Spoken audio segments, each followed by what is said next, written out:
আসসালামু আলাইকুম। এখন শুনবেন সংবাদ শিরোনাম।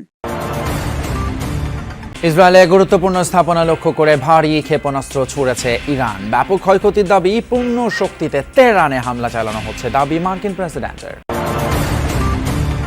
জ্বালানি সংকট আতঙ্কে চাহিদার অতিরিক্ত তেল নিতে ফিলিং স্টেশনে দীর্ঘ সারি। যানবাহনে জ্বালানি বিক্রির সীমা বেঁধে দিয়েছে বিপিসি, অহেতুক মজুদ না করার আহ্বান। প্রধানমন্ত্রীর প্রথম ইফতার আয়োজন কূটনীতিকদের সম্মানে। জাতিসংঘ সাধারণ পরিষদে বাংলাদেশের প্রার্থীকে সমর্থন দিতে সদস্য দেশগুলোর প্রতি আহ্বান। শুধু প্রতিবাদ নয়, অন্যায়ের বিরুদ্ধে গড়ে তোলা হবে প্রতিরোধ। মন্তব্য জামায়াত আমিরের। ২৪-এর চেতনা সমুন্নত রাখার প্রত্যয়। আসসালামু আলাইকুম। এতক্ষণ দেখছিলেন সংবাদ শিরোনাম, এখন দেখবেন বিস্তারিত। ইরানের একের পর এক মিসাইল হামলায় কেঁপে উঠল ইসরায়েল। শুক্রবার বেন গুরিয়ন বিমানবন্দর, হাইফা পোর্ট সহ রাজধানী তেল আবিবের বিভিন্ন স্থানে ক্ষেপণাস্ত্র হামলার কথা জানিয়েছে ইরানের বিপ্লবী গার্ড বাহিনী। মিসাইল ছোড়া হয় কাতার, বাহরাইন সহ আরব দেশগুলোর মার্কিন ঘাঁটিতে। এদিকে ইরানের পররাষ্ট্রমন্ত্রী আব্বাস আরাকচি হুঁশিয়ারি দিয়ে বলেন, কোনো ধরনের যুদ্ধবিরতির জন্য আহ্বান জানায়নি ইরান। সমঝোতা নয়, বরং শেষ পর্যন্ত লড়াই চালিয়ে যাওয়ার লক্ষ্যে ইরানিরা যুদ্ধ করছে বলেও জানান তিনি। খোররামশাহর, খাইবার আর ফাতার মতো একের পর এক মিসাইল ছুটে যাচ্ছে ইসরায়েলি ভূখণ্ড লক্ষ্য করে।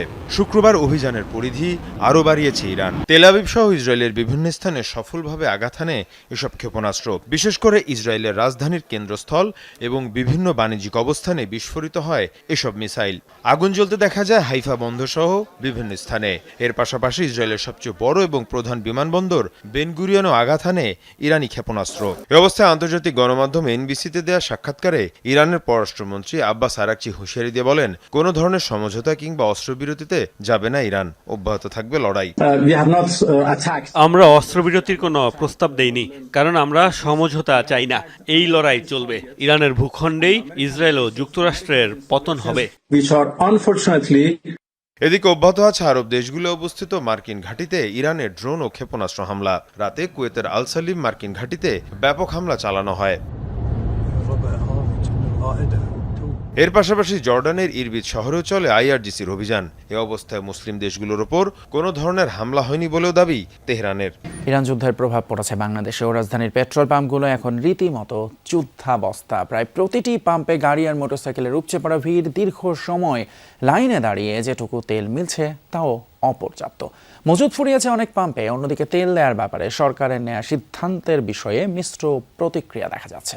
নিকুঞ্জের এই পাম্পে অনেক সময় ধরে চলে এই বাকবিতণ্ডা। পিকআপ চালকদের অভিযোগ, ডিজেল সরবরাহ বন্ধ রেখেছে পাম্প কর্তৃপক্ষ। এখানে মিলছে শুধুই অকটেন। কথা বলে জানা গেল বিকেলেই ফুরিয়ে গেছে ডিজেলের মজুদ।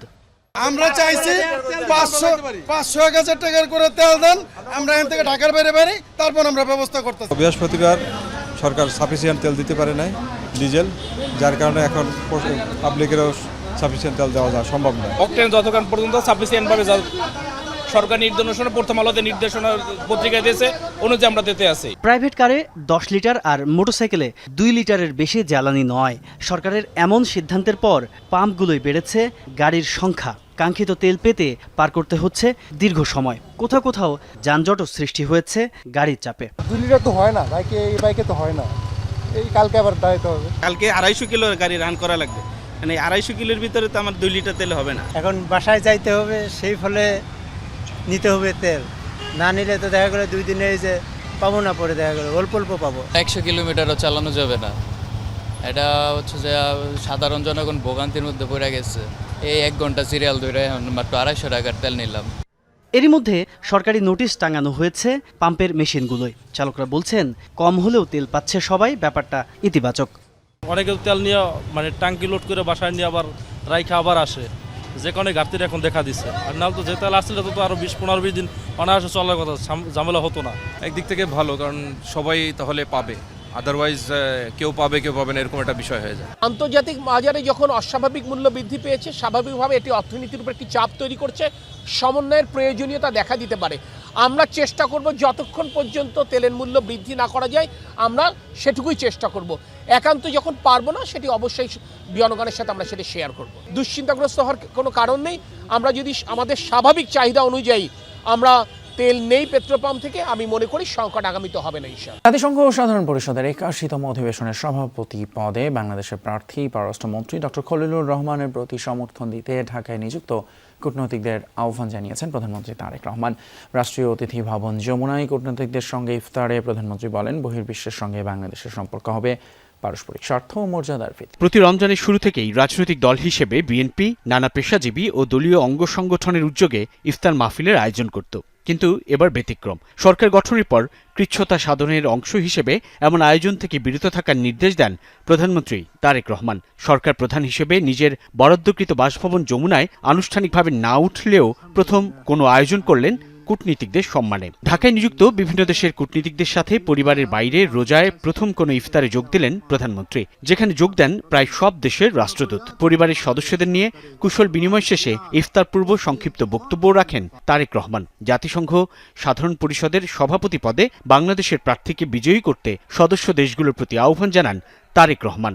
To introduce our candidate for the presidency of the 81 session of the United Nations General Assembly, Foreign Minister Dr. Khalilur Rahman. Through this nomination, we demonstrate our enduring revolt for constructive global engagement. I look forward to your government's support to his candidature. জুলাইয়ের চেতনা সমুন্নত রাখতে 11 দলীয় ঐক্যে যে কোনো ত্যাগ স্বীকারে প্রস্তুত বলে মন্তব্য করেছেন জামায়াত ইসলামের আমির ডক্টর শফিকুর রহমান। সাবেক দুই উপদেষ্টার কর্মকাণ্ড প্রসঙ্গে তিনি বলেন, অপরাধ করে কারো নিস্তার নেই। এর আগে দলটির সেক্রেটারি জেনারেল মিয়া গোলাম পরওয়ার ইলেকশন ইঞ্জিনিয়ারিং এর অভিযোগ এনে বিদায়ী অন্তর্বর্তী সরকারের উপদেষ্টা রিজওয়ানা হাসান এবং পররাষ্ট্রমন্ত্রী খলিলুর রহমানকে গ্রেপ্তারের দাবি করে। বিশিষ্ট ব্যক্তিদের সম্মানে রাজধানীর বিজয়নগরের একটি হোটেলে ইফতার মাহফিলের আয়োজন করে খেলাফত মজলিস। বিভিন্ন রাজনৈতিক দলের নেতাকর্মী ও সমাজের গণ্যমান্য ব্যক্তিরা এতে অংশ নেন।